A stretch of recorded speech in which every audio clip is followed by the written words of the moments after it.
Welcome sa DRS 2.0. Fresh at nagbabagang happenings ba ang hanap mo? Mga padabarkads man yan o mga trending topics? Pwes, sagutin natin yan.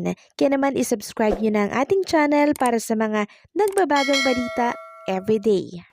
Welcome back again sa ating YouTube channel mga Kadabarkads, and for today's video, ang pag-uusapan natin ay tungkol sa mga importanteng kaganapan sa loob at sa labas ng Itbulaga. Sobrang dami po nating pag-uusapan mga Kadabarkads, kaya sana po ay tapusin ninyo ito hanggang sa dulo. So unahin nating pag-usapan mga Kadabarkads ang naging simple birthday celebration ni Dabarkads Judy Ann Santos. Sa larawan makikita nga po mga Kadabarkads na kapwa masaya ang pamilya po ni Judy Ann Santos habang kinakantahan po ng birthday song itong kanilang mommy. So nakakatuwa lang dahil talagang nag-effort po ang pamilya Agoncillo mga Kadabarkads para i-surprise at paghahandahan po itong espesyal na araw ni Judy Ann Santos. Samantalang pag-usapan naman natin ang ganap kay Roel Carino mga Kadabarkads na kung saan may isang video nga po na lumabas ngayon na binibilang niya nga po yung mga tusok-tusok ng kanyang karayom sa kanya pong katawan. Sabi nga po ng RFC, kawawa naman daw po ang bunso nila dahil nagbibilang po ng turok ng karayom. Pero kahit na ganito po ang sitwasyon ni Roel Carino mga Kadabarkads, pilit niya po talagang gustong magpasaya ng mga Dabarkads natin kahit na bagong opera lang po siya mga Kadabarkads. Gustong-gusto niya pong pumasok sa programa po ng Itbulaga. Kaya naman ang Itbulaga kahit ilang oras binibigyan po ng exposure.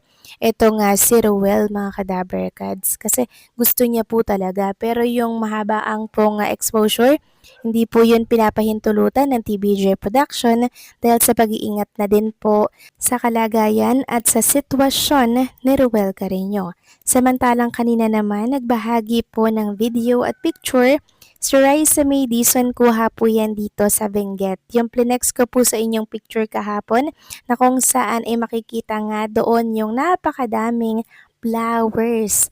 So sa Antok Benguet pala yun mga Kadabarkads. Ang ganda po ng view, di ba? Nakaka-relax and also pansamantala po talagang mawawala yung iyong problema pag ganito kaganda yung view na makikita po ninyo. Samantalang talakay naman natin ang tungkol sa mga singing queens. So kahapon 'di ba present po ang mga singing queens sa pre-recorded po ng Itbulaga sa Robinson's Mall, Las Piñas. So nakita natin na nagbebenta na po ng mga damit. Itong isa sa mga SQ natin na si KZ Bueno. So yung mga hindi niya na po ginagamit na damit, binibenta niya. Like ito, extra small, Zara 450 pero hindi niya naman nagamit. May tag pa po mga Kadabarkads. Tapos ayan po yung violet, then yung parang maong na dress, ayan po mga Kadabarkads. Kung may gusto po kayo at mabitan dito sa mga post ni SQKZ Bueno, pwede niyo po siyang i-PM mga Kadabarkads, malaking tulong na din po yan sa mga singing queens natin. Samantalang talakay naman natin mga Kadabarkads ang nangyari po sa isa sa TBJ na kung saan talaga naman po nga pinagtulungan siya ng 13 katao para pumapatalsik sa pwesto. Walang iba kundi po si Tito Soto mga Kadabarkads. Ayon nga dito, Senate President Vicente Soto III was ousted from his post on Monday after 13 senators voted to declare all leadership position in the Senate vacant in a surprise leadership shake-up. The move marked a successful Senate coup against Soto amid ongoing political tensions surrounding the looming impeachment proceedings against Vice President Sara Duterte. Reports said the motion to vacate all Senate posts received 13 affirmative votes, enough to unseat the Senate leadership. So mas mataas po yung boto mga Kadabarkads na gustong patalsikin itong si Tito Soto sa pagka-Senate President. So parang ang nakuha lang niya na boto para manatili ay nasa 10 mga kadaberkads laban sa 13. Kaya naman siya po ay napalitan ni Alan Peter Cayetano. So sino ba yung 13 senators na yon na kung saan ay bumoto para pumapatalsik etong si Tito Soto? So una na dyan, Alan Peter Cayetano, pangalawa Chis Escudero, pangatlo Amy Marcos, pang-apat Rodante Marcoleta, pang-lima Joel Villanueva, pang-anim Bongo 7 Ronald de la Rosa, Rovin Padilla pang-8, 9 Jinggoy Estrada, Pia Cayetano pang-10, pang-11 Mark Villar, 12 Camille Villar, 13 Lauren Ligarda, and then ito pong si JB Ejercito at si Mig Zubiri, nasa gitna lang po sila mga kadaberkads, hindi po sila makapag-decide. So yan pong 30 na yan yung nagpatalsik kay Tito Soto mga kadaberkads sa pagka-Senate President. And meron nga po tayong video na napanood, sabi po sa statement ni Tito Soto, from 1992, 6 times na daw po niyang na-encounter yung mga ganito, kaya aware siya na mangyayari po ito sa kanya. And also, nagbigay din po siya ng statement. Sabi niya, as I said, I serve at the pleasure of my colleagues, but rest assured, Senate President or not, my allegiance is to the Constitution and my loyalty is to the Filipino people.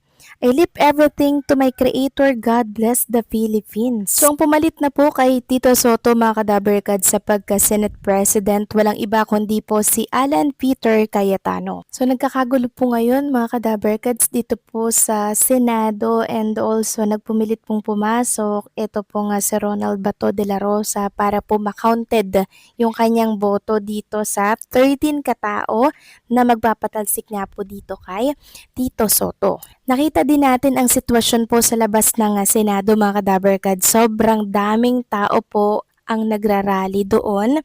May nakita rin po tayong video na kung saan hinahabol po ng mga tao yung sasakyan ni Tito Soto. Then galit na galit po sila mga kadaberkads kay Tito Soto at meron silang mga pinagsisisigaw doon. Allegedly pinapasok daw po nitong si Tito Soto itong mga NBI sa Senado.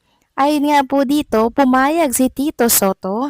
Cayetano reveals ex-Senate Chief allegedly allowed NBI entry to arrest Bato.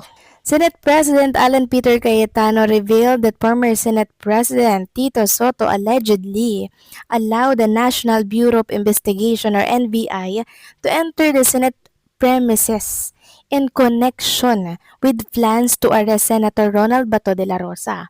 Cayetano, however, stressed that any arrest inside the Senate must follow proper legal procedures, insisting that authorities should first secure a warrant from a Philippine court before carrying out any operation within the institution.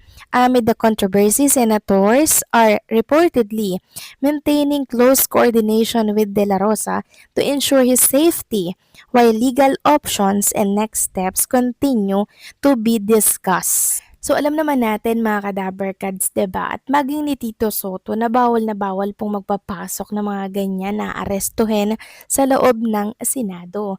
Pero bakit niya po yun pinayagan, diba? Yun kung may katotohanan itong nakasulat po sa post ng isang article. Kayo ba mga kadaberkads, anong masasabi ninyo dito sa kaguluhan po na nangyayari sa Senado na kung saan ay damay si Tito Soto? Please comment down below.